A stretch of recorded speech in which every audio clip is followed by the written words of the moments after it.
Vintage Mysore crepe saris. ఇదేం కొత్త కాదండి. కొన్ని వేల చీరలు 2 మంత్స్ నుంచి సేల్ చేస్తూ వస్తున్నాము. అయినా సరే ఇప్పటికి కూడా క్రేజ్ తగ్గకుండా మన పూర్ణిమలో సేల్ అవుతున్నాయి. బ్యూటిఫుల్ శారీస్.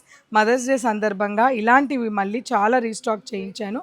ఒక్కసారి చూడండి. క్వాలిటీ కానీ సంథింగ్ స్పెషల్ క్వాలిటీ ఉంటుంది. చాలా చాలా బాగుంటుంది.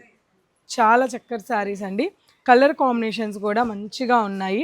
అసలు ఏ కలర్కి ఆ కలర్ పేరు పెట్టే పనే లేదనమాట. అలా ఉన్నాయి కలర్స్ కూడా. తీసేయండి. మంచి వైన్ కలర్ కాంబినేషన్. సో ఏమన్నా రంగులా ఒక్కసారి చిన్న బార్డర్ చక్కగా బ్యూటిఫుల్ కలర్స్ అనమాట. ఏ కలర్ కావాలన్నా కూడా మీరు టిక్ పెడితే ఆన్లైన్లో బుక్ చేసుకోవచ్చు. లేదు అనుకుంటే స్టోర్కి రావచ్చు. స్టోర్కి రావడానికి ట్రై చేయండి. సో తెలుసు కదండి, మన పూర్ణిమలో ఉమెన్స్ డే సందర్భంగా ఇక రేపు 10వ తారీఖు అండ్ 11 కూడా మంచి మంచి సేల్స్ అయితే ఉన్నాయి. అస్సలు సాఫ్ట్ పట్టు చీరల్లో 999కే మన వీవరు 200 చీర వరకు పంపించారు. ఇవాళ సోల్డ్ అవుట్ అయ్యాయి. 4 5 ఉన్నాయి. అవి మళ్ళీ రీస్టాక్ చేయిస్తాను. జస్ట్ కొద్ది రోజులు వెయిట్ చేయండి.